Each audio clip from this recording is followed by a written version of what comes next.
BagFuel, baby. 420, 420. If we're going to do it right, we're going to do it right.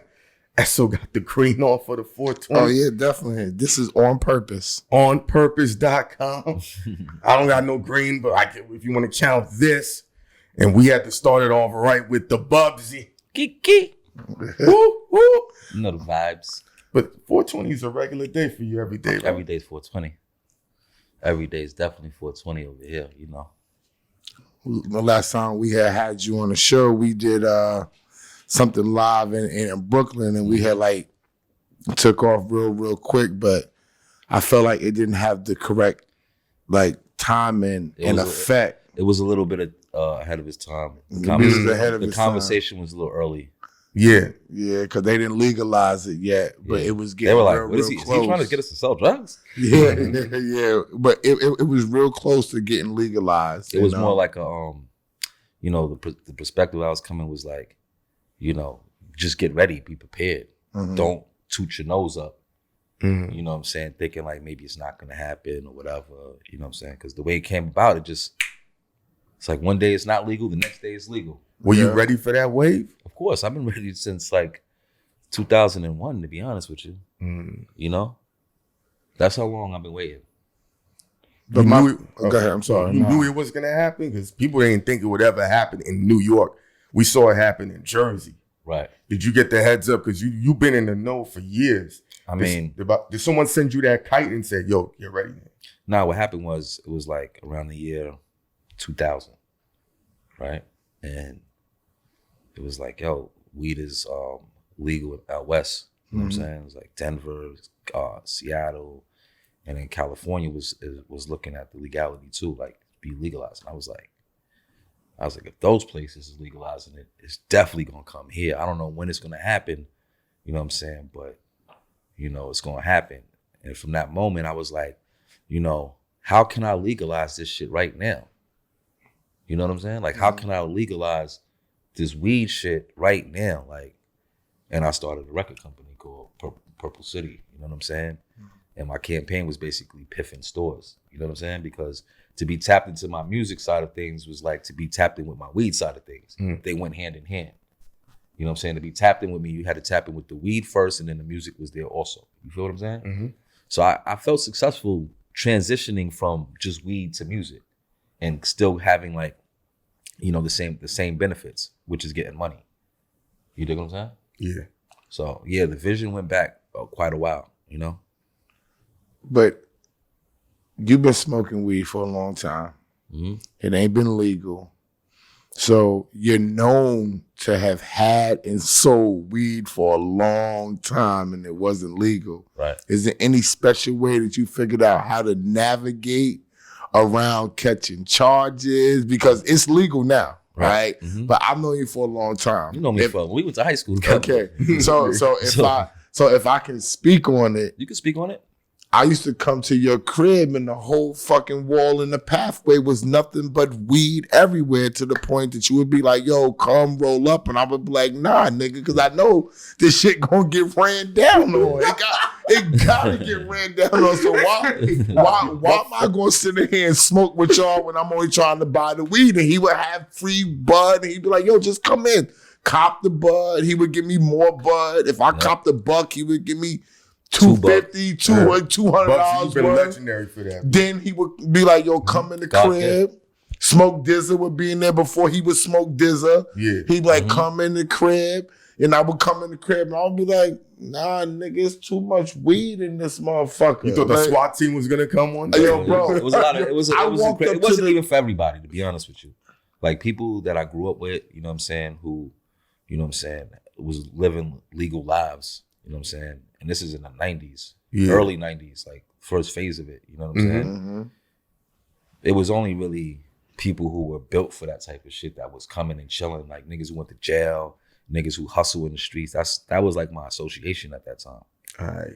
You dig what I'm saying? Absolutely. So when I would my friends from school that I know they smoke weed, it's yo, you're gonna have to go to a spot regardless. So you might as well come to my shit. Yeah. Because I'm going to make sure you're good anyway. You know what I'm saying? You ain't going to get locked up with my shit. You know what I'm saying? And I had a long run with that shit, man. A very long one. I started a lot of shit with that shit. You know what I'm saying? As far as being black, it wasn't even about me having weed or I'm some special person with weed. It was about me being black and having weed. And being knowledgeable. Because people wasn't. I mean, being knowledgeable, I don't know if it was about being knowledgeable, but I happened to be knowledgeable of it. But that's what set you apart from everybody else that was doing it. That's a fact. But you know what though? Like in thinking about stuff like, because I've thought about that throughout the years, like what makes me so different, because I could know someone who's basically, you know what I'm saying, at the bottom of the barrel as far as the food chain, and you look at them like they got, you know, they don't have that many advantages in life, you know what I'm saying? And they make a lot of money doing this shit. More than us, because they're connected to the community that's actually buying this shit. Gotcha. So you don't really have to be smart to sell weed. You know what I'm Really? saying? No. I didn't think that you had to be smart. I mean, to be progressive in it, you know what I mean? Yeah, because when I think about you, you've always been progressive with the bud. When people would try to talk about, oh, bud, do this. Nah, do you know bud do this? This is what you could do. Right. This is how you could grow it. You can literally do tutorials on weed, on different ways to make money, to grow it, to cultivate it, to brand it. You know what I'm saying? I've done all those things. I've grown. You know, my beginning roots in cannabis goes all the way back to Ithaca, New York. You dig what I'm saying? Ithaca. Yeah, which is like a hippie town. Yeah. It's a college town, Cornell, Ithaca College. You know what I'm saying? When I got over there, it was a whole grow culture. Okay. Everybody grew weed.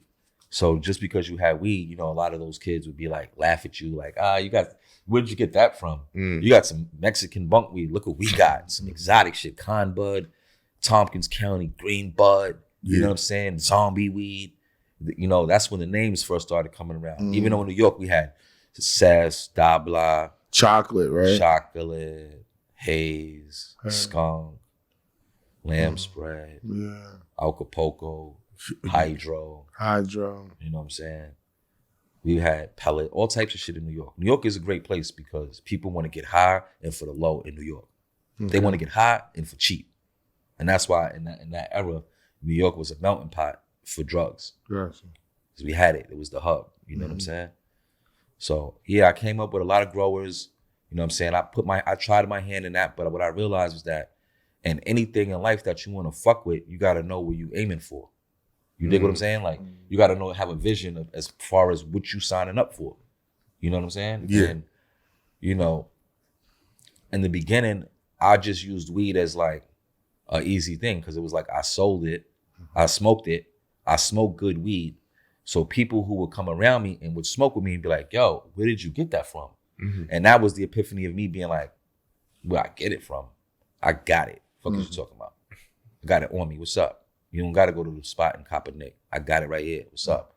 So I go buy an ounce, and that's how my shit as a kid started. That's how it started. You know what I'm saying? And that was a safe hustle. I was really selling coke and bricks of coke and doing all types of scandalous shit straight in, when I was in high school. When I was in high school, I scored 1350 on my SATs, and I was just like, I'm not going to college. It's quiet. I'm going upstate with my niggas getting money. And that's what I actually did.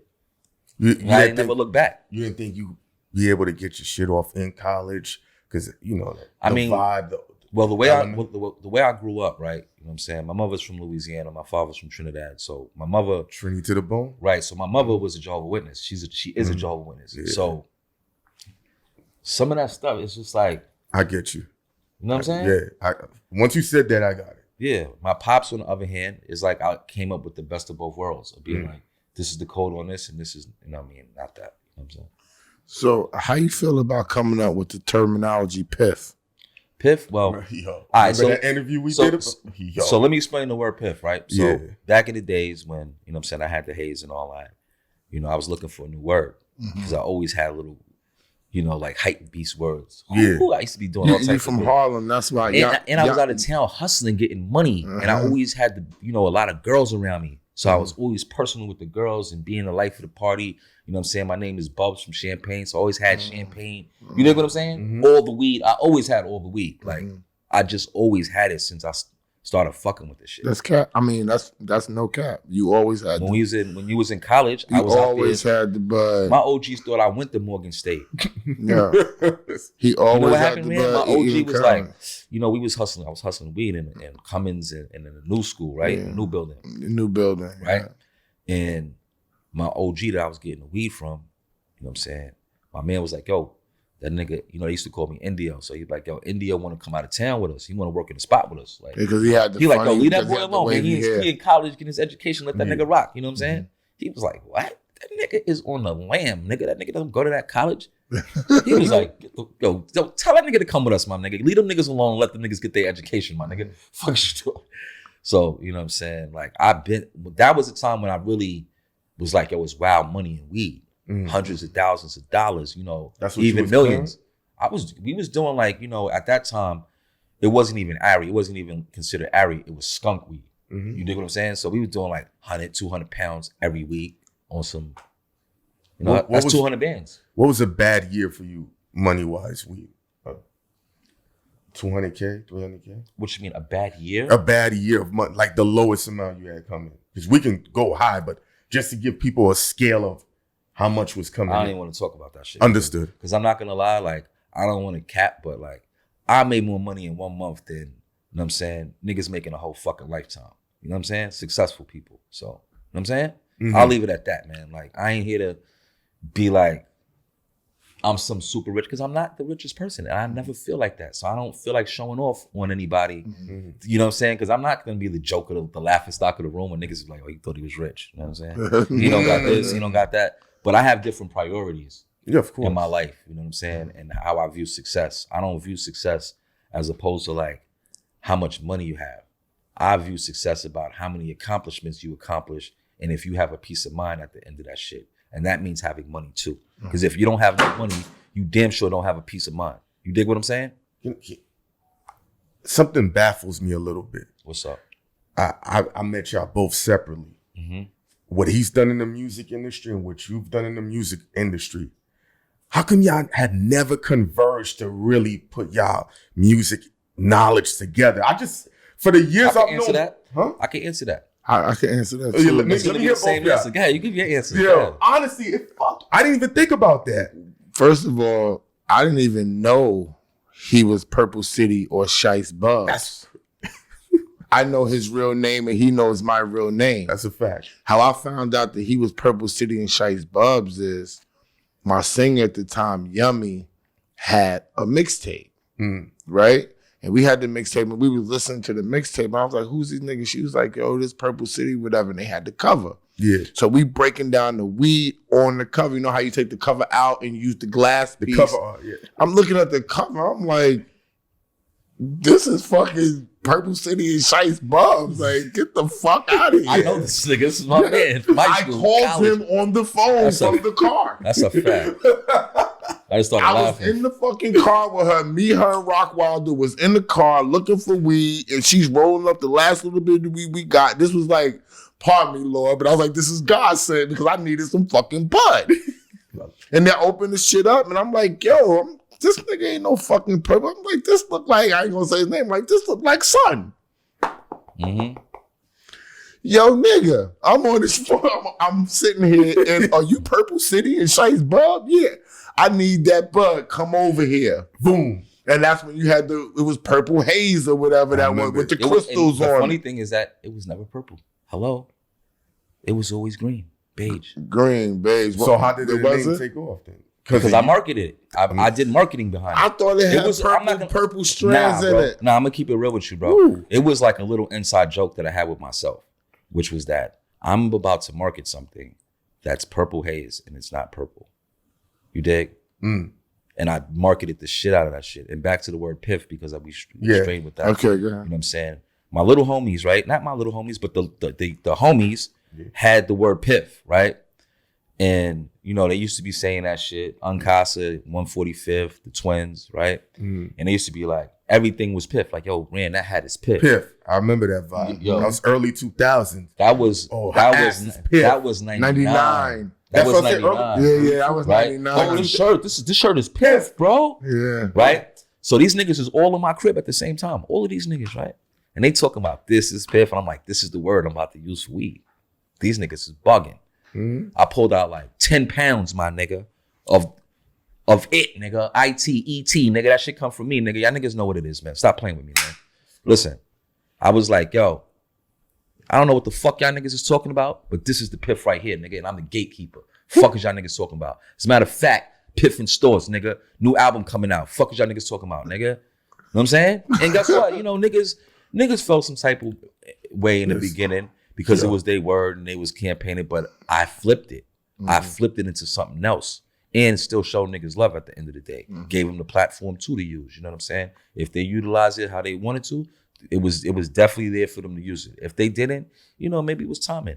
You dig what I'm saying? Yeah, but yo, I'm just reflecting on and that this ain't time. even I'm not even saying it in like a defensive way or anything, but it's just like what I did with the word was I marketed the word and I put the word into the system, into the system for real. And you know, everybody said it like we was all gang, like we Dipset. So at the end of the day, if I say something, you say something, it's the same shit. It don't matter who started what. That's not what we got into the shit originally for. It just was like, as we was going along, people was gravitating to so much shit that was like a nigga natural attributes. You feel what I'm saying? From the way a nigga wear his shirt, to the way a nigga wear his hat, to the clothes a nigga picking, color coordination, all of that shit. You dig? So having the weed. How was all y'all on a whole nother topic? How was all y'all just Dipset? When y'all went, did it come about because y'all just grew up together? Did it come about from going to do shows? How did all y'all intertwine and become like a literal part of Dipset? Well, I'm gonna keep it real. Like, I didn't grow up with niggas. Niggas was adults by the time we met. You know what I'm saying? I was already in jail. I was already hit my rock bottom point as far as being in the streets, where I was kind of like trying to look for something else to do. You dig what I'm saying? I got a job. I kind of like quit hustling a little bit. You know what I'm saying? I didn't really quit. What happened was I quit selling hard drugs and I embraced weed and I started selling weed. Gotcha. And that was my ticket. You know what I'm saying? Because my view on weed is that it's a survival tool for human beings. You know what I'm saying? And I was gifted it. You know what I'm saying? So when I was gifted it, I just used it for everything. As everything. What you mean by gifted it? What I mean by gifted it? So, you know, it was like I was doing shit, and I ain't gonna lie, I've been in a lot of dark places. You know what I'm saying? I've been in jail. You know, so I said it in my first verse, in the belly of the beast, Shiest Bubz. You dig what I'm saying? Like, that was real shit. And I was dealing with a lot of demons at the time. You dig what I'm saying? So when I started making good decisions, you know, I kind of got gifted from other angels. Like, yo, we offer you something. And I was like, what? What? Weed. Oh, weed? I'll take it. I got you. I didn't understand because I understand what you meant gifted. I'll take it. And it was nothing, it wasn't no like, it was just a gift. It was like, yo, we offer you this as like a key to life. And I was just like, I take it. And I ain't gonna lie, I've done, it's like Jesus doing miracles. I've done miracles. Even me being a rapper. That's like nigga walking on water. And getting props and clout for it, and niggas really jacking this shit, and I don't even rap. I actually was rapping to show niggas how to fuck to work in the studio. You understand what I'm saying? Like, this is what you're supposed to be doing. I don't care about that. I'm the boss, my nigga, of my own shit, not of Dipset, not of anyone, just of my own destiny. I control my shit. I don't work for nobody. When I did, I quit that shit, my nigga, and I started my own shit. Yeah, niggas mad at me because I said I never worked for nobody. They tight at me on the gram. I work with people. I do partnerships. Yeah. I've done a lot of partnerships. Yeah. Every business that I've done has been a partnership. No, I'm saying I've never had a job like check-in, like a 9 to 5. I have worked for somebody. It was some lame shit. I am gonna lie. Not to diss anyone who has a 9 to 5. No, of course not. When you have as much energy as myself, and you know. You don't need a 9 to 5. I create 9 to 5. You can go get you some money, but that's create scary. Opportunities, not just for myself, but other people to do things and to be great at whatever their niche is. You dig what I'm saying? That's my niche. Not just weed is my gift, but my niche is marketing. You know what I'm saying? That's my niche. You gotta market. I always tell people this. Puffy told me, if you have a great if you have a great product and you don't market it and nobody knows about it, you have nothing. And the thing is, you see, we live in a society right now where it's like we have to market it, right? But I don't market my own shit. I put open opportunities for other people to market my work. Mm-hmm. That's what I do. I'm not a self-glorifier. I have a hard time of like, I like taking pictures. You know what I'm saying? I'm very photogenic. I like pictures. I'm an artsy guy like that. So I like taking pictures of myself. But I'm not marketing myself personally. Like my work, Smokers Club, we have a website for that. Mm-hmm. We have a whole Instagram for the Smokers Club. Perp Invaders the same way. I use it sometimes to give it a little push and bring awareness, but I'm not going extra hard with that because I want other people to have jobs and have things to do besides trying to follow what the fuck I'm doing. And not, you know what I'm saying? Like a nigga watch you and then be like, if you don't include them, if you don't have an opportunity for them to use their niche, that's the enemy. Guess what they're going to do? They're going to go find their own niche and go get the fuck away from you and probably copy 40 to 50% of your shit. And that's what I always used to be like. That was always the scary thing when you're coming out. And when Esso and I was talking business, I was like, yo, we got to hit hard. And he's like, why? A lit nigga will sit there and say, he ain't moving fast enough. Like you said, jack 40% of that motherfucking shit. And by the time they got their shit rolling, they're going to say, oh, Bubsy was copying when you the originator. I don't even care about that. No, I know that. Because you know what? At the end of the day, it's all about formula. And can you execute all the time? He said that too. And I've been in this game 20 years in people's face, and I'm great. I'm in a great place. I've been in a great place. I don't talk about my finances because my finances are great. You dig what I'm saying? Yeah. Like, I'm good. That's it. You mentioned demons, like any particular thing. And it's not that I want to be nosy, but I noticed that like when grown men are talking about the shit they went through, it really is comforting to other men to see that shit. Like they reflect a little different.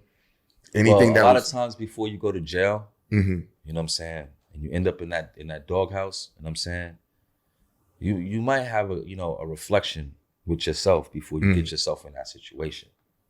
And sometimes the conscious is a strong thing. And you have heard of the conjuring?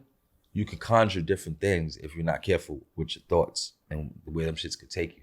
Especially if you're under the influence of drugs, alcohol, sex, PTSD. Anything can affect that shit, and that shit can materialize into other things. You dig what I'm saying? Any crazy things you were conjuring? I mean, at the time, you know what I'm saying? When the, I always knew that, I always heard that it was like this spirit force that was not to be played with.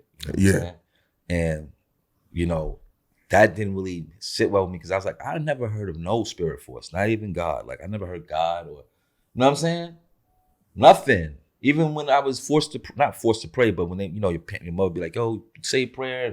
Like, I don't want to do that. And I'm talking to the sky. Like, what's at a young age, I was on that. You know what I'm saying? And, as you get older, you know what I'm saying? When you do have that conversation with something that's, you don't see it and you just hearing shit, you know what I'm saying? And that darkest place of, being perplexed about your next move when you've been making bad decisions, so to speak. You know what I'm saying? And fucking with the streets and drugs, coming from working back. Like the school we went to was one of the smartest, you know what I'm saying, all black public schools in New York City. We was number one when we was there, number one. So everything I did, I made a choice. It wasn't something that I grew up into. You dig what I'm saying? I made the choices to play all of this shit. So, you know what I'm saying? When I got in them dark places, you know what I'm saying? It was crazy shit. I'm not gonna lie. It was like death on the line. So it's like, God ain't helping me. This is not even his shit. He don't even fuck with that. You dig what I'm saying? He's like, if I was weighing the scales of what's right and what's wrong, it's like I'm on the bad side. You in the red. I'm gonna tell you some real shit about Bud because this is 420. We all been in dark places. That's what I'm right? trying to say. Yeah. The Bud is what helped me get through. Heard you. So when people used to say that Bud is this bad thing, and I would be like, nah, Bud actually takes my consciousness and my thinking to a whole nother level. Right. So I understand everybody doesn't have the same effects. Especially it's your perspective things. Going into it though. Right. But the weed, for me, I wake up on 10. I wake up like, yo, well, the weed, as soon as I wake up, I wake and bake. It brings me down. I start thinking about what I got to do today. I'm motivated. If I get bored, if I'm driving around, I could smoke. It helps me think further. I'm not worried about the time as much. Does your heart rate, does it calm your heart rate down? I don't know, but it just makes me a calmer person. If my wife pisses me off, the first thing I do is I go roll up.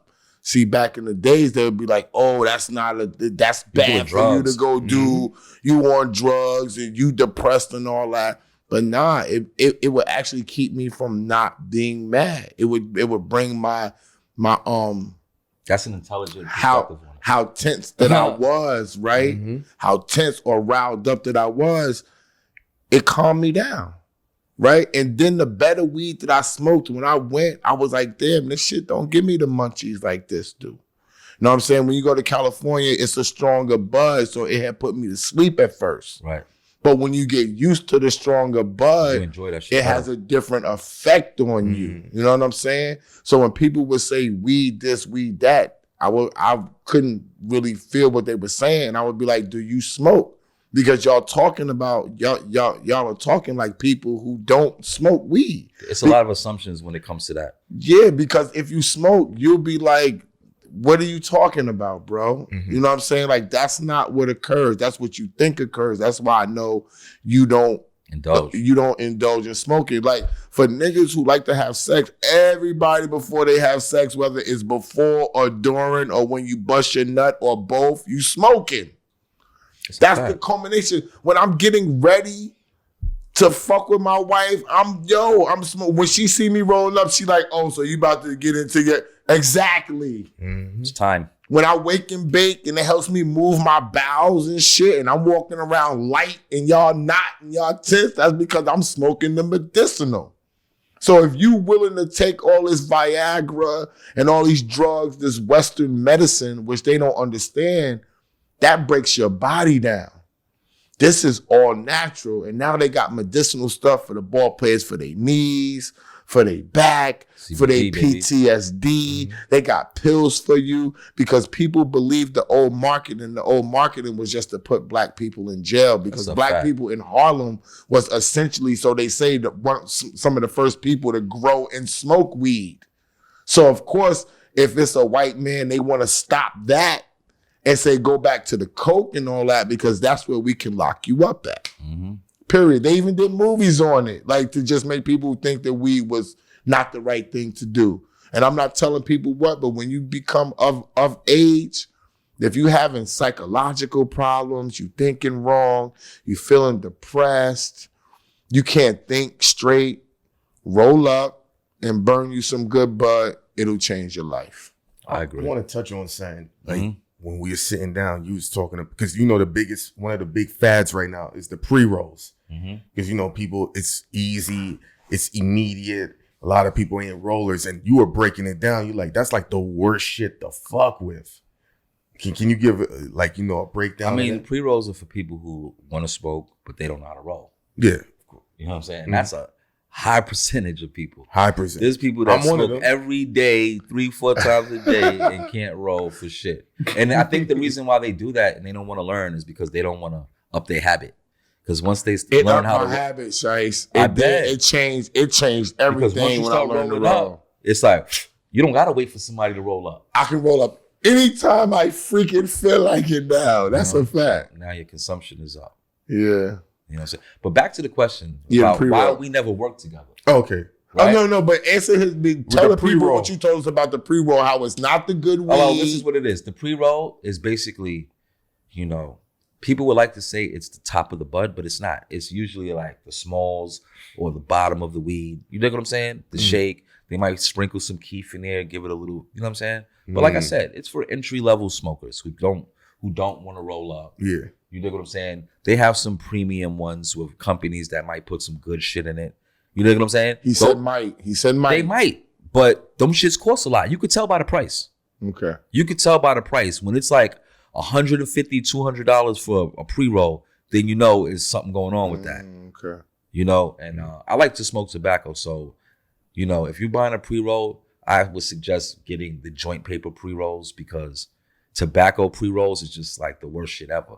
I got you. Tobacco actually sucks the life right out of the weed. It just absorbs it. And when you like that shit, if you say we roll a blunt and we wait about 4 hours to smoke it, that shit is gonna be harsh. It's gonna taste like caca. You dig what I'm saying? Got you. So you gotta smoke it right away. You gotta roll it and light it and smoke it fresh. Fresh. You don't want to smoke. See, that's what people don't know because, like me, I'll roll up something. I'll roll up something because I smoke so much, I get tired of rolling. Right?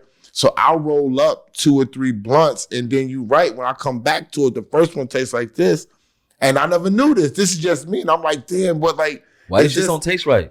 Is this rap different? Did I fuck something up? But now you schooling me. And you know what the worst thing is? When you pre-roll them, right, the blunts, and you put it back in the package. Oh, forget it. What you mean? Because look, you take it and you put it back in the package. I told you that the tobacco leaf just absorbs the weed. It absorbs it. You dig what I'm saying? Yeah. So it just tastes nasty, like after it's rolled too long. Like if it's just sitting there for like over an hour, it's gonna taste different no matter what. And if you put it back in the backwood pack, that whole pack is a tobacco pack, so it's gonna absorb that shit, and it's gonna keep it fresh, but it's gonna suck it out even more. I got you. Pause. Yeah. So why we didn't work together? Let me tell you. Yeah. When we was in high school, right? Ren was the man. You know what I'm saying? On some other shit, like, he was a ladies' man. You dig what I'm saying? And me, I was just like on some like cool shit, whatever. I was doing other shit. I was doing on bad timing. You dig what I'm saying? I was mad smart. We always smart in our school. That wasn't nothing. So as college went on, Ran, he used to do parties in college. You know what I'm saying? Then he got into the music industry. A couple of our friends from high school got into the music industry. You dig what I'm saying? And being back then, it's like, yo, my man is in the music industry. You know what I'm saying? That's like a big thing. That's like, my man, you know what I'm saying? My man went to school with you doing this. Then, my other man is doing this. My other man is doing that. You know what I'm saying? And you're just happy for a person. You dig what I'm saying? So when I got into the music industry, I got in by myself. Yeah. Ran didn't get me in the music industry. I got myself in through my trials and tribulations in life, what landed me to make decisions to even fuck with that type of shit. You dig what I'm saying? So when I got on and I was doing my shit, it was like, yeah, Ran, I'm in the game too now. It wasn't really like, yo, let's work together and do some shit. Like, that's goofy. I'm in on for weed. I'm running my play. Like, he was Dipset. Like, he was doing hip hop, and I was doing singing stuff. And managing. I was managing. I just feel like the symmetry, the history, the way y'all both think, the way y'all both understand marketing. Because I still remember how you came up to me when we first met and how you had all the rappers together. You birthed all these new lit niggas that everyone loves right now. Like, you godfathered a lot of the weed rap unintentionally and intentionally. Yeah, definitely intentionally. There wasn't nobody in that lane. If you was back in the days, if you was trying to be like you was some weed, I would have been in your box. Like, what's up, my nigga? What are you talking about? When you start doing that? Yeah, that is very true. When you start doing that? Because you are the godfather. I was going at anybody who's saying purple, anything. I didn't give a fuck, nigga. I was all in, playing with the forces. Like, play with me if you want, my nigga. Play with me if you want. But then I lightened up. Because I'm like, yo, you can't be in your feelings when you got the gift. You bugging the fuck out. You want to lose the gift? We are, but Shiest, back then, the industry was different. It was rough. It was different. I tell people that I am a self-proclaimed, I'm a college boy, I'm a graduate, I'm from South Jamaica, Queens. Everybody knows what I was about. I was about chicks, getting that money, and playing basketball. That was it. I wasn't trying to sell no drugs. I wasn't trying to shoot nobody. Wasn't trying to kill nobody. I wasn't into it at all. Right. Was everybody else into it that I was rocking with? 110%. I didn't need to be. You know what I'm saying? But at that time, people had to know you had beast in you in the industry in order for you to survive. That's a fact. So I went from a college kid to a kid that a dude tried to murder me. I survived it, running around with bulletproof vests and 2 guns, et cetera, because at that time, people was up in your face at all times. He was outside. Aggressively. You was aggressive. I mean, we was outside, though. It wasn't no social media. It was like payphone, cell phone, beeper. Yes, in your face. Yo, it was in your face. Like, and everybody see the game is small now, right? And people know about social media, but back then, nobody knew nothing. So the game was everybody that we all knew that if there was a problem, word to my mother, I'm going to see Shiest here today. It's happening today. Because it ain't a lot of influx of people. We are the game. We make the parties. If there's hookers or skeezers in there, we bought them personally. There was no list. They was, these are the 4 bras that be with Shiest. These the 6 bras that be with Rand. Everybody knew what was going on. 6 with me, 4 with you. Okay, 6 with you, 4 with me. It's cool because y'all was Dipset, so y'all had a couple more niggas. I'm by myself. There's one thing about that, right?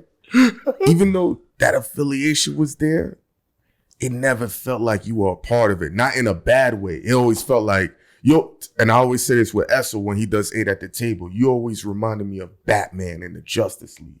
Thank you. So if people want, you know what that means. You know what it is, man? And, I came into my situation with knowledge of self of who I was and what I wanted to do.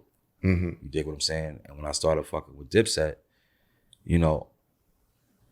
I got on with them niggas through them. Like Jim and Juelz, Cam and Zeke. No other members. I didn't meet them through like somebody's man, like that knows Cam or that knows, like I met Cam through Jim. Gotcha. I met Jim through Juelz. I met Juelz because I approached him on my own on some shit like, you know what I'm saying? He was my man's little man, but that wasn't my relationship with him. When I approached him, it was on something, I got weed type shit, my nigga. You know what I'm saying? Gotcha. And it just blossomed from there. Yeah, because, like, I came from a crew of niggas. So dealing with them was like, and my niggas was all locked up at the time and getting locked up. You know what I'm saying? So it was like me starting over with a new crew. You know what I'm saying? I kind of like could see what was going to happen before it even happened because I already had went through the shit. Now, I think we all know this, but do you think that the affiliation with them helped your legend and your weed business grow? Of course. I mean, I'm going to keep it real with you. If it wasn't for that situation, I don't even know what the story would be. Okay. But that was all part of the story. It was intentionally part of the story. It was like, yo, I'm gonna fuck with them niggas and watch what's gonna happen. Because I got the gift, man. It wasn't about music. It wasn't about nothing. It was about me having the gift of weed. That was it. There was nothing stopping my moves. I was trying new shit. You know what I'm saying? Like new miracles. Like that's what I was about to ask you. Like, go through the process of I'm gonna get on this song and give my flyness. I never had that thought. I never had that thought. Like I'm gonna get on this song and have. No, I mean the genesis of now is the time to maneuver as. I told you when I recorded the hit record, I was giving a demonstration in my studio that was mine's. You dig what I'm saying? Was that the one in Sydney? Yeah, that's a fact. You know what I'm saying?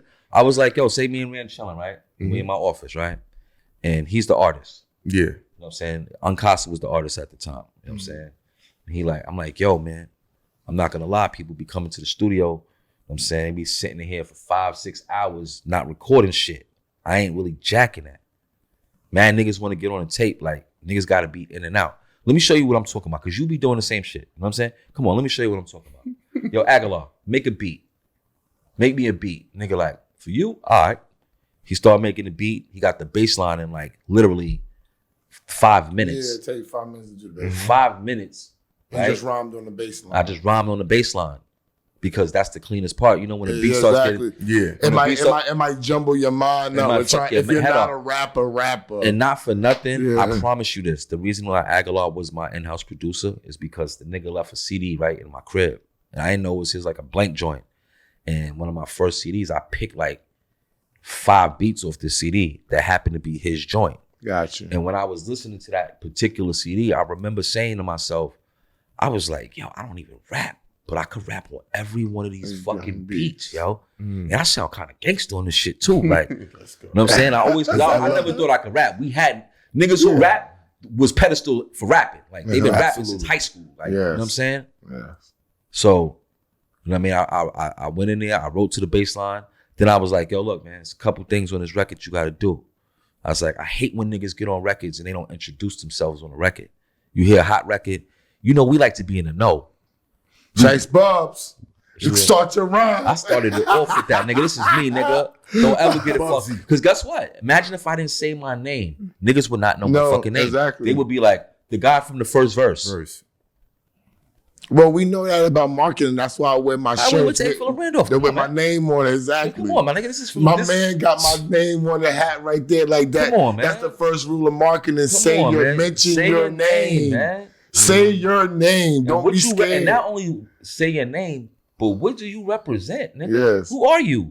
Where you from? What do you wear? Like, I need to know Shiest about Bubz, you. You know I'm a veteran. 10th grade, I was a varsity letterman, nigga. Fuck wrong with you, nigga. Introduced to crack that, we headed to Maryland, nigga. Fiends knocking at the door, head nigga, let him in. Jump shot still active, Bubsy? Of course. Everything is active. I'm just saying, I don't focus on that type of shit. Of course not. I've been stopped focusing on sports, even though I'm table tennis champion. No, when I say, no. Come on, man. That table tennis is cheating because you have the joint in your building and you practicing and working on it every day. Practice? You have to practice he anything practices to be great. Every day. Practice goes with anything. Anything you do to be great, you must practice. He practices every day while he's smoking weed. Send your best player my way, man. Put some money up, man. I don't care who he with. Listen, I got one more question. What's up, baby? Talk to me. Before we wrap this up, why am I not hosting the Smokers Club Festival in LA at the end of April 30th? Hello, I hosted it. He said he know me. He could bring me on too. He could bring his man and co-host joint. Listen, when it comes to the weed shit, right? I've been manifesting a lot of things. Okay. I told you I've been waiting for it to legalize since 2020. I mean, since 2000. Yeah, but 2020 was when it was reality. 2020 was my vision in 2010. Okay. I had an epiphany then of 2020 being a vision, which required me to fall back and sit back and wait for my opportunity and stay in a safe place. Because even though I was doing Purple City in the 2000s, I still had 14 weed arrests from 2000 to 2009. You understand what I'm saying, though? Yeah. Okay?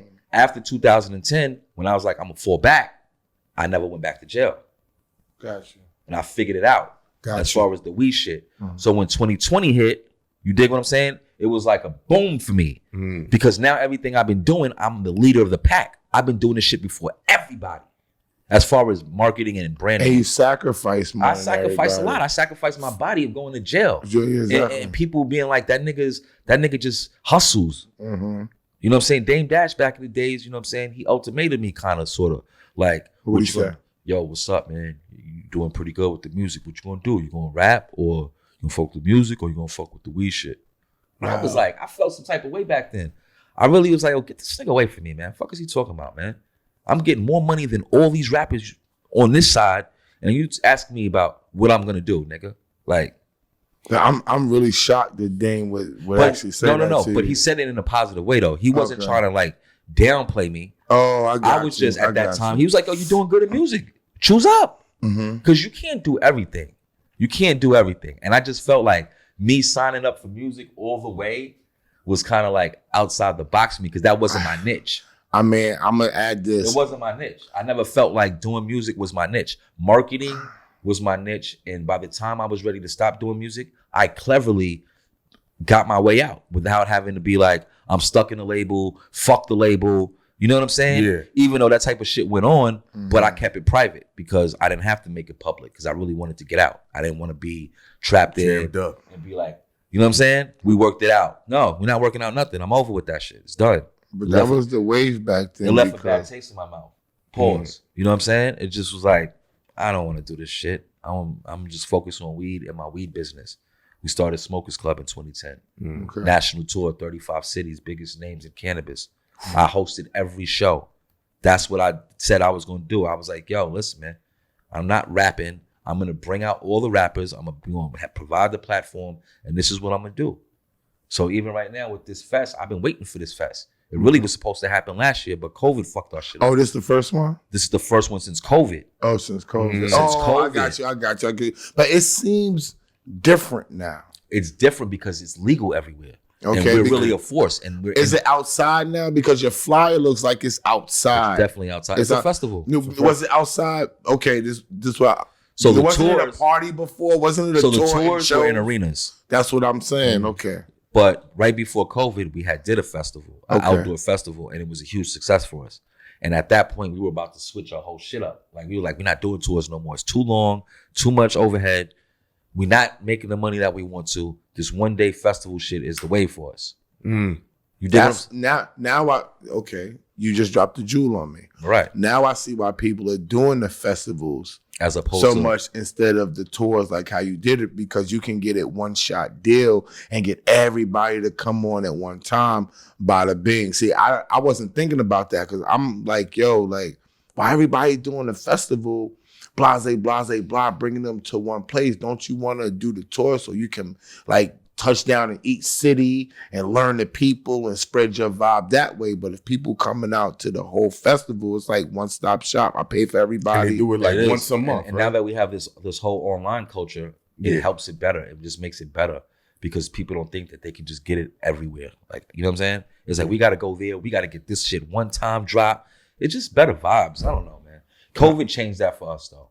You know what I'm saying? We had to just like move with the times, and you know what I'm saying? You did. And we came out of it successfully because I told you, I was already on break by the time COVID hit. You dig what I'm saying? Mm-hmm. We already had the merchandise was already doing great. You know what I'm saying? To where I'm comfortable. You dig what I'm saying? I'm already comfortable. I'm not chasing nothing. I'm not trying to be lit for nobody. I already got enough kids, so I'm not, you know what I'm saying? You said enough kids. Yeah, Oh, my like, man. I love all my kids, you know what I'm saying? So at the end of the day, it's just like, what's next? Like, I'm not chasing shit. I'm cool. Like, and now it's legal. We got weed in stores, California market, you know what I'm saying? Merchandise is doing great. You know, I And have, it's popping. I have Believe I that. have a new title for New York, you know what I'm saying? Oh, you gonna debut that title? I mean, I'm chairman of a you know, Oh. cannabis committee, New York State. So You dig what I'm saying? that means you're dictating policy. I'm trying to. I don't really want to let everything out the Understood. bag. I just want to keep my job, and not He talking. broadcast it until it's time for me to I got to address, you know, my constituents. And Listen, what he's it gonna is. call you because that means you can green light. like yeah. 420. You know what I'm saying? Yeah. VA High Tide Cannabis Summit. That's where I'm at. You know what I'm saying? Speaking on the panel with Dame Dash. Okay. You know, it's gonna be interesting because, like I told you, it was like, it's like, what you talking about? You know what I'm saying? Like, what you talking about, Dame? Because he's a businessman. He know how to do business. He know how to make moves. Oh, listen. He's a genius. But you know, the thing that disturbs me about the cannabis shit is that for so long, so many, like, you see how you was like, I don't want to go to the spot and chill. You know what I'm saying? Yeah. That shit be like, I've done took so many mental notes of that type of shit, of who's who and how people feel. So now that it's legal and people be like, yo, what's up? I need some info. And I'm like, get the fuck away from me, man. Like, don't ask me none of that shit, man. When I was telling you what it was adamantly, you was acting like I was a drug dealer, nigga. Fuck is you talking about, man? Now Don't you're play- a businessman. Don't play. I've been a businessman. Yeah. You know No, what I'm that's saying? in their eyes. That's what they like. Yeah, Oh, he's a yeah. businessman now. Yeah. Yeah. I am the business. Dame- Dame told me that. He told me that about 8 years ago. Like, damn, you are the business. How you pull that off? Whew. You know what I'm saying? So he from Harlem, so he know the vibes. You dig what I'm Man. saying? Yo, that's I don't it need- right yeah, there. that's it. I I don't need need to to say say, nothing. yo, Shiest Bubz, tell them how they can find you. I'm out here, man. Smokers Club. Just pray and you can find me, man. And that's it. Yo, this is 50. Heineken, ESSO, Everyone Sees Sounds Official, Shiest Bubz. Oh yeah, make sure you tune into my podcast, The Heavy Smoke. Oh. You already know. Can't forget about that. Catch us up there soon, too. Kiki. Bow.